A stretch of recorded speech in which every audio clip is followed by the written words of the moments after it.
भागी हुई लड़कियों के बाप की व्यथा। भागी हुई लड़कियों का बाप सबसे निरीह होता है। वह इस दुनिया का सबसे अधिक टूटा हुआ व्यक्ति होता है। पहले तो वह महीनों तक घर से निकलता नहीं है और फिर जब निकलता है तो हमेशा सर झुकाकर चलता है। अपने आसपास मुस्कुराते हर चेहरे को देख कर उसे लगता है जैसे लोग उसी को देखकर हंस रहे हैं। वह जीवन भर किसी से तेज स्वर में बात नहीं करता। वह डरता है कि कहीं कोई उसकी भागी हुई बेटी का नाम न ले ले। वह जीवन भर डरा रहता है। वह रोज़ मरता है, तब तक मरता है जब तक कि मर नहीं जाता। पुराने दिनों में एक शब्द होता था, मोच भद्रा। जिस पिता की बेटी घर से भाग जाती थी उसे उसी दिन हजाम के यहाँ जाकर अपनी मूंछ मुड़वा लेनी पड़ती थी। यह ग्रामीण सभ्यता का अलिखित संविधान था।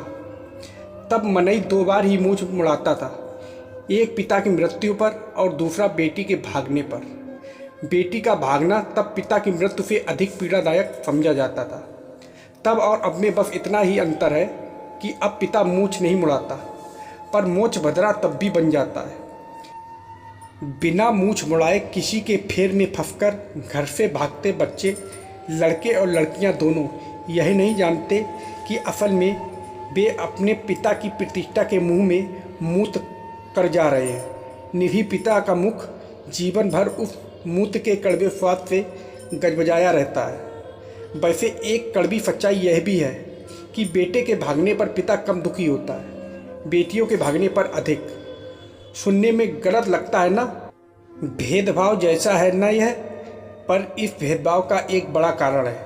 जानते हैं भारतीय समाज अपनी बेटियों को लेकर इतना संवेदनशील क्यों रहा है? भारत का इतिहास पढ़िए। हर्षवर्धन के बाद तक अर्थात 7वीं 8वीं शताब्दी तक बसंतोत्सव मनाए जाने के प्रमाण हैं। बसंतोत्सव बसंत के दिनों में 1 महीने का उत्सव, जिसमें विवाह योग्य युवक युवतियाँ अपनी इच्छा से अपना जीवन साथी चुनती थीं और समाज उसे पूरी प्रतिष्ठा के साथ मान्यता देता था।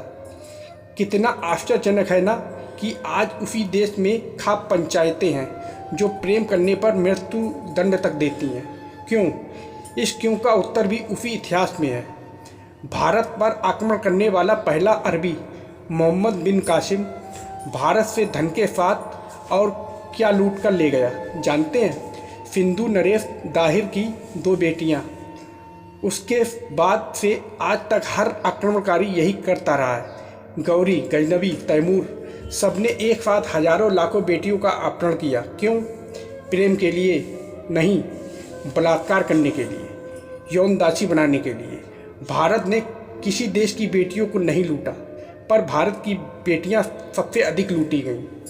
कासिम से लेकर गौरी तक, खिलजी से लेकर मुगलों तक, अंग्रेजों से लेकर रांची के उस रकीबुल हसन जिसने राष्ट्रीय निशानेबाज तारा साहेब को लूटा तक, सबने भारत की बेटियों को लूटा।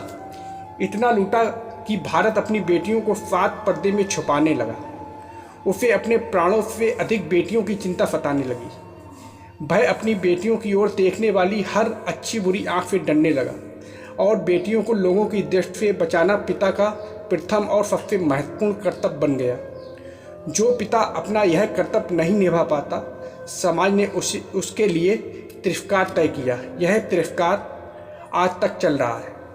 भारत का एक सामान्य पिता अपनी बेटी के प्रेम से नहीं डरता, वह अपनी बेटी के लूटे जाने से डरता है। भागी हुई लड़कियों के समर्थन में खड़े होने वाले गैंग अपने 1000 विमर्शों में एक बार भी इस मुद्दे पर बोलना नहीं चाहता कि भागने के साल भर बाद ही लड़की के प्रति उस हवस के भाव जिसे लड़की प्रेम समझ बैठी थी के थिसिल होने पर उसका कथित प्रेमी अपने दोस्तों से उसका बलात्कार क्यों करवाता है, उसे कोठे पर क्यों भेज देता है, या उसे अरब देशों में लड़की सप्लाई करने वालों के हाथ क्यों भेज देता है।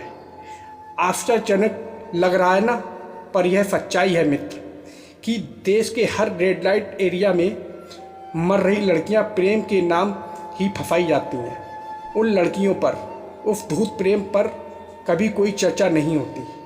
उनके लिए कोई मानवाधिकारवादी, कोई स्त्रीवादी विमर्श नहीं छिड़ता। यही प्रेम का सच है, यही भागी हुई लड़कियों का सच है। प्रेम के नाम पर पट जाने वाली मासूम लड़कियां नहीं जानती कि वे अपने लिए और अपने पिता के लिए कैसा अथाह दुख खरीद रही हैं। समझता है उनका निरीह पिता। भागी हुई लड़कियों का पिता इस दृष्टि का सबसे निरीह प्रूफ होता है।